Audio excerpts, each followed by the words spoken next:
ask Tom to tell us a little bit about SWEEP specifically. Who is SWEEP and what are they doing?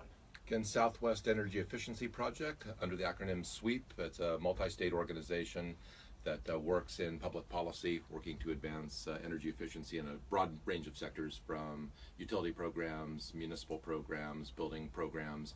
But the transportation program is the one that I'm most excited about because of those opportunities to really benefit the economy, environment, and security of the United States.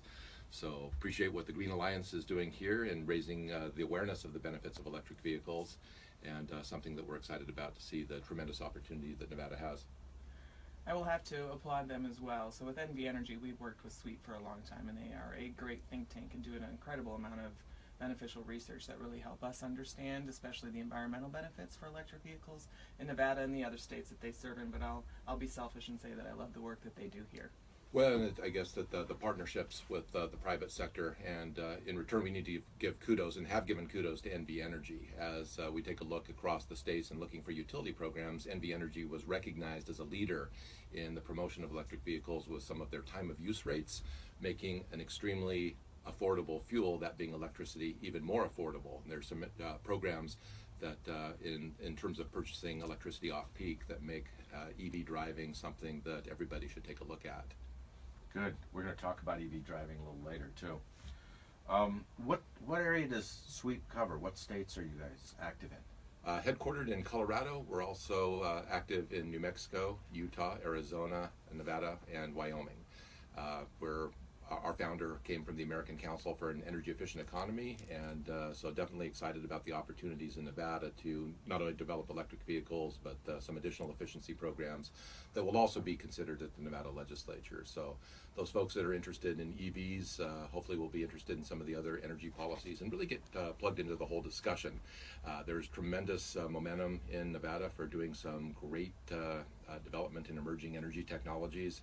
Certainly Tesla was a transformative development in the state of Nevada's economic history, but there's other players out there that are coming into the EV space, the battery space, and some other exciting energy technologies. So definitely would love to have people's involvement at the state legislature, and where a number of these issues ranging from batteries to EVs and other technologies will be discussed. Are there some specific bills SWEEP is trying to get passed in the Nevada legislature this year? And certainly, and also in terms of one of the key issues that we're trying to raise awareness of is the economics of energy. So in terms of whether that be at the home and what the opportunities are of saving energy, at the business level, taking a look at some of the commercial programs that NV Energy has, if there are opportunities then to expand those programs and cost effectively reduce, again, the amount of energy that we import into the state of Nevada, and utilize simply our own labor and our own materials in terms of making our buildings, our homes more energy efficient. So those are some of the discussions, taking a look. There's a number of tremendously excellent programs that NV Energy has, and technology is driving some of those. When you take a look at what the opportunity is to control your own thermostat off of your smartphone, that type of program, which we didn't have available because technology wasn't available back in the day. So as technology emerges, there's tremendous opportunities to save more energy and money, and so those are the kinds of discussions that we want to engage the public in, so that they realize what the opportunities are and how to craft policy that best takes advantage of those new technological opportunities. Are there some specific...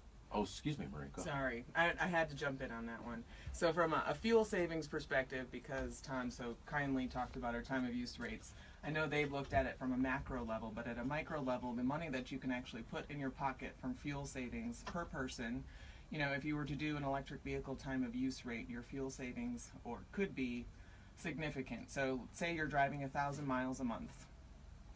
On your regular rate, you can get that for about $30 in Southern Nevada. But if you were to charge off peak with your electric vehicle time of use rate, you can get that down to $11 to $15. Also, charging in Nevada, most public electric vehicle charging is free. So with strategic charging, you can actually get your fuel savings down to zero. So you can get your fuel cost to zero. I don't know what you spend on gas currently, but I know that that is less than, zero is less than that. So that is at a very micro level. I know that Tom has looked at a macro level of, you know, the fuel savings into Nevada based upon, you know, different penetration levels, and it's significant for people having additional money in their pockets spending it in Nevada. And just to follow up on that, tremendous, as you aggregate all those individual savings, what do you do with the extra 50 to $100 that you might save on gasoline? You're most likely going to spend it in local retail goods and services. So for the small business sector, that's a tremendous economic stimulus that is available that we want to accelerate and to really push in the future. Try to get those market penetration rates of electric vehicles up to a higher level. Thank you. And back to SWEEP again, are there any specific technologies or generalized technologies that SWEEP is promoting or recommends that our listeners might want to try or think about or look at? There's such a broad range of emerging technology. Some of them are fairly basic, but even you take a look at lighting and the emergence of the light emitting diode, LEDs, and the tremendous savings there.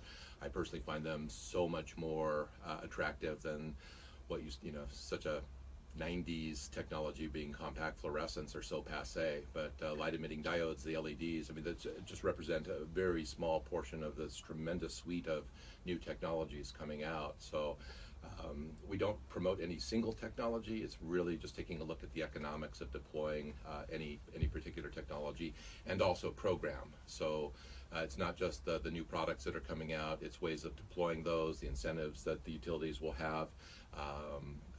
Even education is a hugely important factor in taking a look at retrofitting and becoming more energy efficient. So we've partnered with NV Energy Southwest Gas on building code education, taking a look at what the homes, and as the Nevada construction industry is now rebounding, we want to make sure that those homes are energy efficient and not wasteful, and that's a trend that has been really going well in Southern Nevada with the leadership of a number of entities, Green Alliance and some others. Southern Nevada home builders are interested in that. So it's a very, very exciting field to be in because there's so much opportunity that's out there. Interesting. That was a good segue to my next question. I like, for our listeners that'd like to get into this industry, understand how those of us that are in it got here. What got you started in the green industry, if you will? Thanks. I was a economics student at the University of Nevada, Reno, and then had a chance to do some public policy. My bachelor's is in economics. I did some grad studies also in political science. Very interested in just where the state of Nevada was going. So had the opportunity of working under John Wellinghoff, who was the first consumer advocate, who then became the chairman of the Federal Energy Regulatory Commission. And but it's really going back a long, long time ago when Nevada was under threat to certain what I would consider misguided federal projects, going all the way back to the MX missile system, which takes you to the early 80s. Fortunately, the Reagan administration stopped that program. So just been involved in really trying to defend Nevada to some extent from projects like the Yucca Mountain high-level nuclear waste proposal. And that just, to compare what Nevada's potential is in energy versus the out-of-state nuclear, coal, and other fossil fuel industries, it's kind of an interesting dynamic to just work for Nevada's future in clean energy. That's great. That's good stuff. Thank you, Tom. Again, we're going to go back, let our sponsors take over for a little bit, help pay for the show, and we'll be right back. Perfect 9 minutes. Sorry if I went into politics. No, that's why we're here.